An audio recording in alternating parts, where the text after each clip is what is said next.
అనసూయ గారు, మీ పాట విని ఎంతో గొప్పవారని, మంచివారని, కోడళ్ళని తల్లిలా చూస్తున్నారని అనుకున్నాను.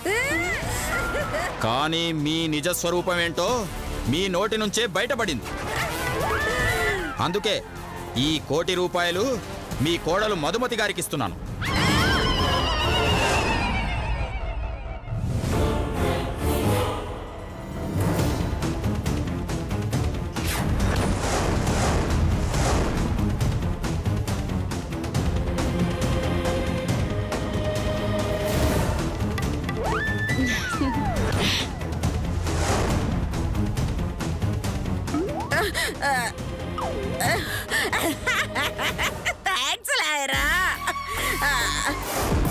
మీరు నన్ను అపార్థం చేసుకున్నారు.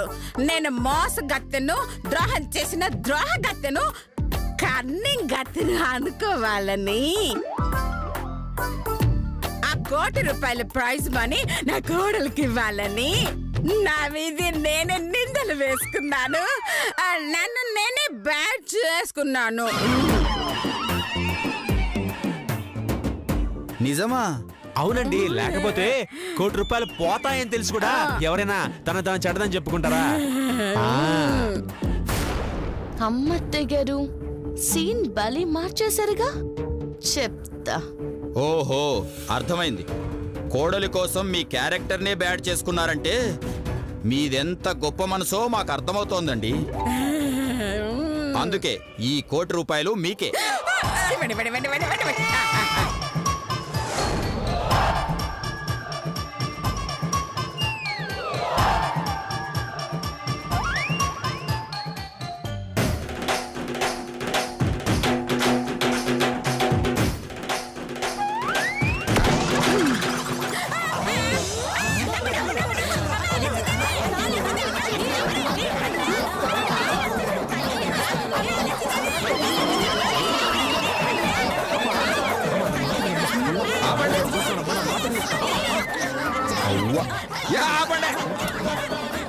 అనసూయ గారు, అర్థమైంది. అనసూయ గారు, మీ కక్కుర్తి పోలేదు అంటే ఇంకా మీరు మారలేదు అన్నమాట. సో ఈ 1 కోటి రూపాయలు మధుమతి గారికి.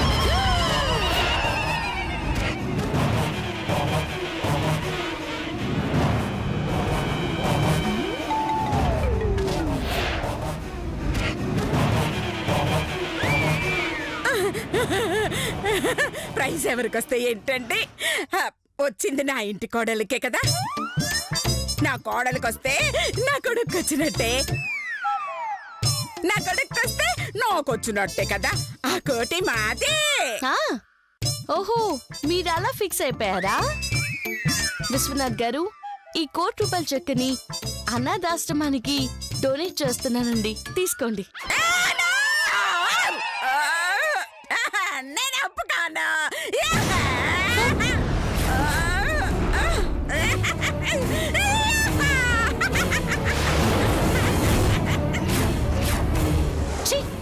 మీరు అసలు మనుషులేనా? అయినా నా డబ్బులు నేనిస్తే వద్దునడానికి మీరెవరండి? నీ అత్తనే ఈ ఇంటికి పెద్ద దిక్కుని. నన్ను అడగకుండా నిర్ణయాలు తీసుకుంటే ఇలాగ నాశనం చేస్తాను. ఇదే ఈ అహంకారం వల్లే మీరంటే నాకు అసహ్యం, అత్యాశ వల్లే మీరంటే నాకు కోపం. అందుకే ఆ 1 కోటి మీకు దక్కకుండా చేశాను. ఇదే కాదు, రేపు పుట్టబోయే బిడ్డను నా వైపు తిప్పుకొని మా నాన్నగారిచ్చే ఆస్తి కూడా మీకు దక్కకుండా చేస్తాను.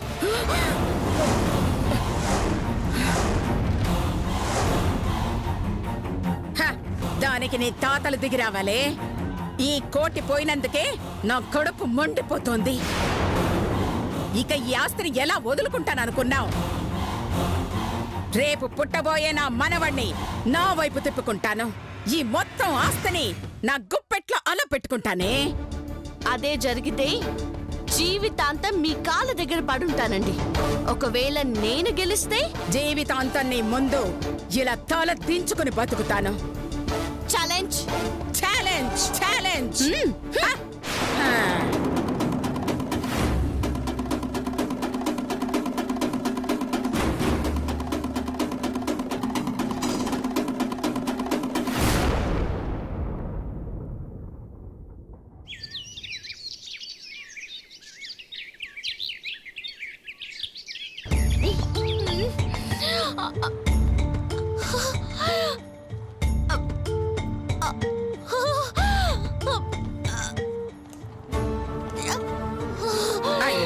అయ్యోయ్యో నెలలు నిండిన పిల్లవి ఇలా బరువులు మోస్తే ఎంత ప్రమాదమో తెలుసా? ఎవరికమ్మా? బకెట్కా? అందులో బట్టలకా? Useless fellow. మనిషి పుట్టాక కాస్తంత జాలి, కరుణ, దయ ఉండాలిరా. పాపం మీరు మనిషి జాతికి సంబంధించిన వాళ్ళు కాదు కాబట్టి మీకుండదులేండి. ఏ నాన్న, నువ్వు కూడా ఏమిట్రా? చూసావుగా మన వారసుడు ఆమె కడుపులో ఉన్నాడు. రేపో మాపో ఈ ఇంటికి రాబోతున్నాడు. నానమ్మా నానమ్మా అంటూ నా చుట్టూ తిరగబోతున్నాడు. అలాంటి నా ముద్దుల మనవణ్ణి 9 నెలలు మోసిన మధుని ఇలాగేనా గౌరవించేది? అమ్మ మధు, వీడిలాగే వాగుతాడమ్మా, నువ్వేం పట్టించుకోకు. ఏ లతా, శిరీష, ఏ ఇలా రండే. ఏరి నాన్న వీళ్ళు. ఏంటత్తయ్య గారు? పాపం మధు ఆ బకెట్ మొయ్యలేకపోతుందే, తీసుకెళ్లి బయట పెట్టండి. మా వల్ల కాదత్తయ్య గారు. ఏం రోగమే? మధుని ఎలా మోస్తాం అత్తయ్య గారు? దానేమైనా తక్కువ బరువుందా? నీ బొంద బయట పెట్టమంది బకెట్ నే. ఏమక్కర్లేదు, నేను మొయ్యగలను. అయ్యో పర్వాలేదు మధు, ఆ మాత్రం మేము సాయం చేయకూడదా ఏంటి? చూసావా నీకెంత బరువు తగ్గించామో? ఈ 2 మేము తీసుకెళ్తాం, మిగతావి నువ్వు తీసుకొచ్చుకో. మీ ఓళ్లే మీరు మోసుకోలేక చస్తున్నారు. ఇక ఈ చీర, బ్లౌజు, ఈ బకెట్ ఏం మోస్తారులేండి. చూసారా అత్తయ్య గారు ఎంత మాట అందో? నా ఒళ్ళు నేను మోసుకోలేకపోతున్నానంట. అయ్యో, మరి బకెట్ తీయమంటే బ్లౌజ్ శారీ తీసుకుంటే అలాగే అంటుందే. నువ్వేం ఫీల్ అవ్వకు మధు, ఆ బకెట్ నాకివ్వు, నేను బయట పెడతాను. అమ్మా, దానికి లేని బాధ నీకెందుకమ్మా? దానికోసం ఎవరు చేస్తారు నానా? దాని కడుపులో ఉన్న నా మనవడి కోసం చేస్తున్నాను. మధు ఇవ్వమ్మా. ఏం అవసరం లేదు, నా పనులు నేను చేసుకుంటానండి. అయ్యో, అలా కోపడితే ఎలాగమ్మా? నేనేమన్నా పరాయిదాన్నా? నీ పనులు చేయటంలో తప్పేమీ లేదమ్మా. ఆ బకెట్ ఇలా ఇవ్వు. వదలండి. అయ్యో ఇవ్వు. వదలండి. అయ్యో ఇవ్వు మధు, ఇవ్వు. అయ్యో పర్వాలేదు, ఇవ్వమ్మా. వదలండి. అయ్యో మధు, వదలు. అయ్యో ఇవ్వమ్మా. వదలండి. అయ్యో బకెట్ ఇవ్వు. ఇవ్వమ్మా. అరే ఇవ్వు మధు, ఇవ్వు. అయ్యో మధు, వదలు. అయ్యో ఇవ్వమ్మా. వదలండి. ఇవ్వమ్మా, నేను మోస్తాను. ఇవ్వు.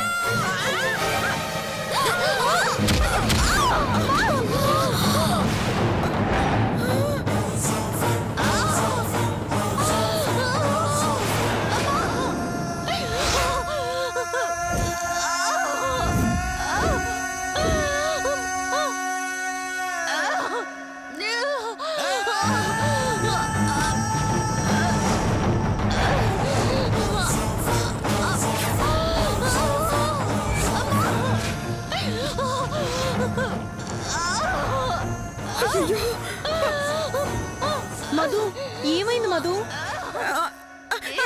నొప్పులు మొదలైనట్టుంది. అమ్మా, నొప్పులు మొదలైనట్టున్నాయి. పదమ్మా, హాస్పిటల్ తీసుకెళ్దాం. అయ్యో నీ బొందరా, హాస్పిటల్ కి తీసుకెళ్తే మనకు వేలకు వేలు బిల్లు అవుతుందిరా. పైగా పుట్టబోయేవాడిని మనం కొట్టేయడానికి కుదరదురా. అర్థమైందమ్మా. అయితే ఇప్పుడు కాన్పు మన ఇంట్లోనే. లతా, శిరీష, మధుని గదిలోకి తీసుకెళ్దాం పదండి. అయ్యో అత్తయ్య గారు, పాపం అత్తయ్య గారు, కడుపుకి దెబ్బ తగిలింది. హాస్పిటల్కి తీసుకెళ్దాం అత్తయ్య గారు. మాకు తెలీదు మరి. నోరు మూసుకొని లోపలికి తీసుకురండి. అత్తయ్య గారు, నోరు మూసుకుని రండి. సరే.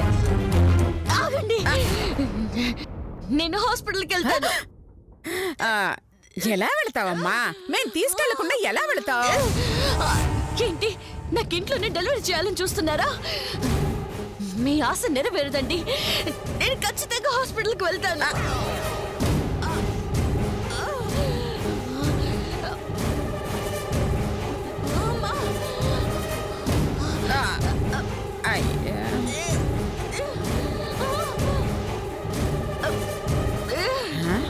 అబ్బా పర్వాలేదే. రే చేతు, ఇంటి తలుపులన్నీ మోసేరా. ఓకే.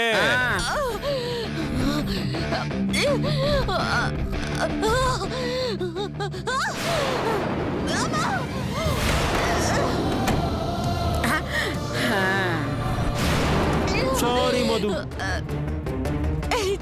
తప్పుకోండి. తప్పుకోనుగా. ఇంకో డోర్ ట్రై చేసుకో. తప్పుకోండి ఇంకో ప్లీజ్. డోర్ ట్రై చేసుకో ప్లీజ్. అమ్మా ఛీ! అబ్బా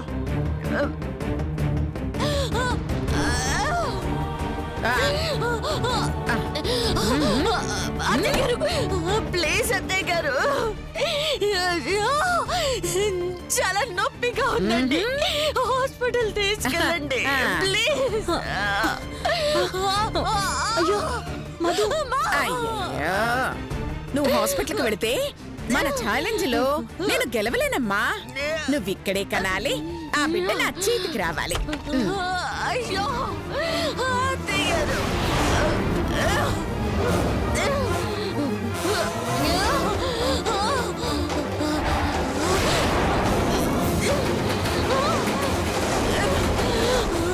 అన్నయ్య, అమ్మ మధు, అమ్మ మధు. ఛీ! అసలు మీరు మనుషులేనా? అసలు మనిషి పుట్టారా?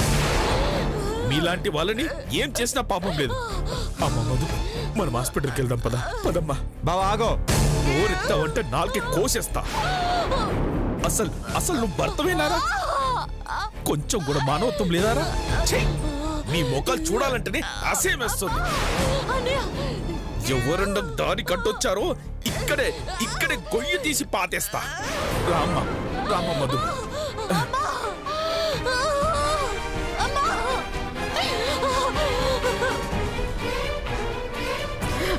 అమ్మా బావా మధుని హాస్పిటల్ తీసుకెళ్తున్నాడమ్మా. ఒరేయ్, వాళ్ళ ప్లాన్లు వాళ్ళకుంటే మన ప్లాన్లు మనకుంటాయిరా. ఒకసారి లతా, శిరీష, హాస్పిటల్కి వెళ్దాం పదండి. మరి నేను? చూడు, ఏదైనా అవసరం వస్తే నేనే ఫోన్ చేస్తాను. అప్పటి వరకు నువ్వు ఇక్కడే ఉండు. ఏయ్ పదండి.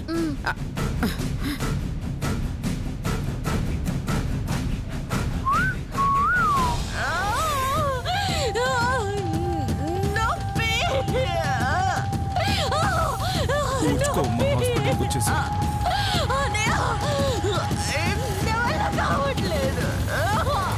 అమ్మ మధు. డాక్టర్. సిస్టర్, డాక్టర్, ఈమెను థియేటర్ కి తీసుకెళ్ళండి. కొత్త సినిమా ఏం రిలీజ్ అవ్వలేదు కదా డాక్టర్. నీ బొంద, ఆపరేషన్ థియేటర్ కి తీసుకెళ్ళు. ఓకే డాక్టర్, త్వరగా తీసుకెళ్ళండి.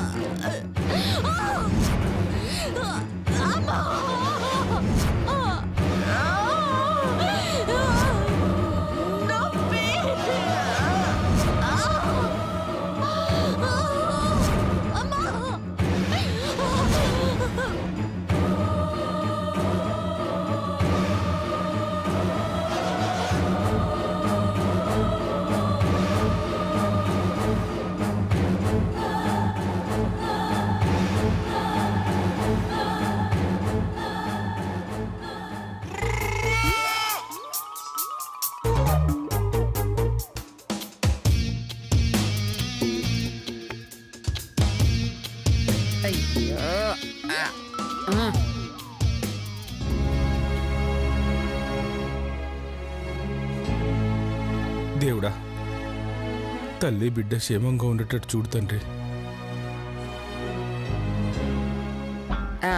టవలల్లుడు ఆపరేషన్ థియేటర్ బయటే ఉన్నాడే. ఆ మధు లోపలుంటుంది. ఏదో ఒక ప్లాన్ చేసి పుట్టబోయేవాడిని మనం కొట్టెయ్యాలే. కొడితే ఏడుస్తాడు కదా అత్తయ్య గారు. నీ బొంద కొట్టేయడం అంటే తల్లి నుంచి బిడ్డని వేరు చేయడమే.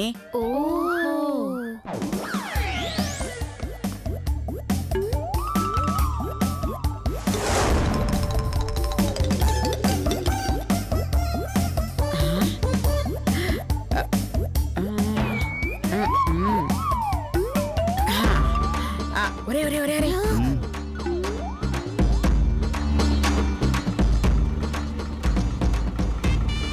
ఓకే అమ్మా.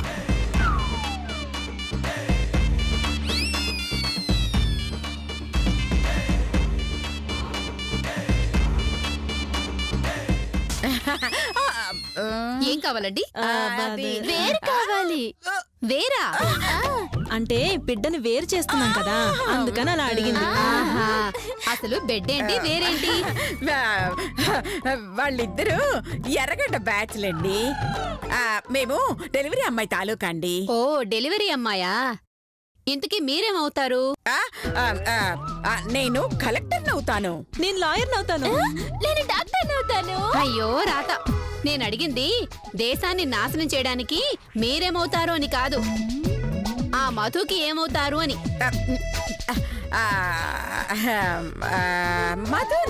మధు ఎవరు? లోపల డెలివరీ అవుతున్న అమ్మాయి. చాచా, మేము డెలివరీ అనేది ఆ అమ్మాయి గురించి కాదు. మరి ఆ పక్క గదిలో డెలివరీ కోసం బాధపడుతున్న మా అమ్మాయి గురించి. ఓహో, పక్క గదిలోనా? ఎక్కడా? రండి చూపిస్తాను. రా.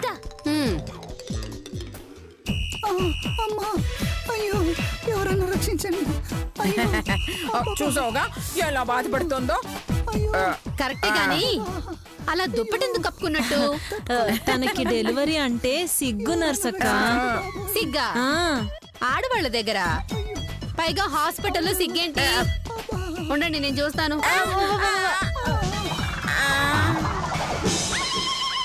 హాయ్. నువ్వు మగాడివి కదా? అవును. మరి నీకు నొప్పులు రావడం ఏంటి? ఏ మగాళ్ళకు మాత్రం కడుపులు ఉండవా? దానికి నొప్పులు రావా? ఏంటండి ఇదంతా? రాడ్. ఎందుకు? నీ డ్రెస్ తీసుకోవడానికి. అయినా రాడుతో నా డ్రెస్ ఎలా వస్తుంది?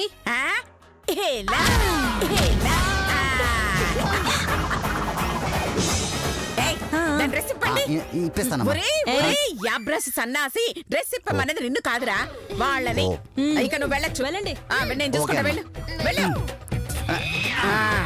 ఒసి మీరు ఇప్పండి. కానీ లేపండి.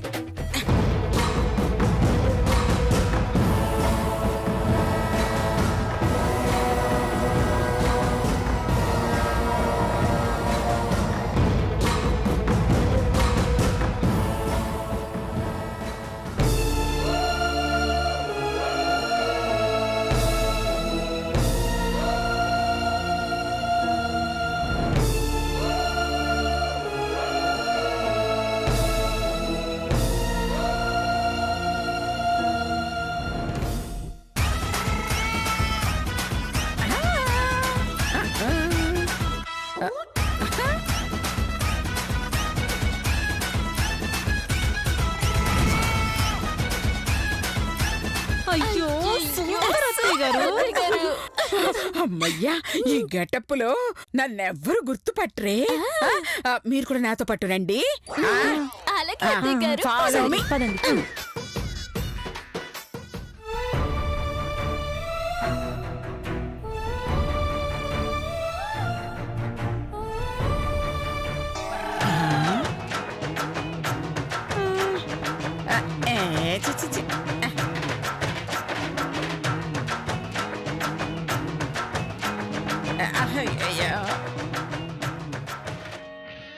మీరు ఇక్కడున్నారేంటి? మీ ఆవిడకి డెలివరీ అయింది. అలాగా? పాపా బాబా? బాబు.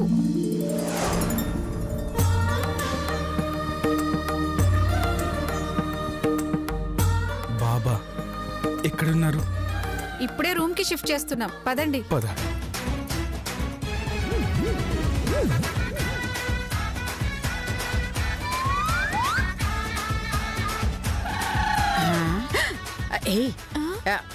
మీ ఇద్దరికి గెటప్పులు లేవు కదా, మీరిద్దరు ఇక్కడే ఉండండి, నేను వెళ్ళొస్తాను. అలాగే అత్తయ్య గారు, వెళ్ళండి. జాగ్రత్త జాగ్రత్త జాగ్రత్త.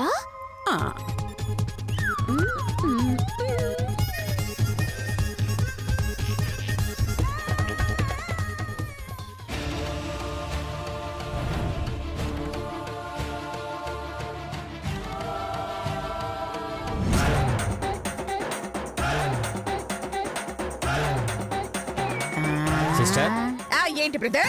ఏంటి బ్రదర్? బ్రదర్, చెప్పండి డాక్టర్. షుగర్ టెస్ట్ చేయమన్నాను, చేసావా? లేదు డాక్టర్. ఎందుకు చేయలే? షుగర్ దొరకలేదు డాక్టర్, అందుకనే చేయించలేదు. నీ బోందా, వెళ్ళి ఆ 7వ నెంబర్ బెడ్ పేషెంట్ కి షుగర్ టెస్ట్ చేసిరా. అలాగే డాక్టర్. అలాగే వెళ్తున్నా డాక్టర్. వెళ్ళు తొందరగా. వెళ్తున్నా. వెళ్ళు వెళ్ళు. వెళ్తున్నా.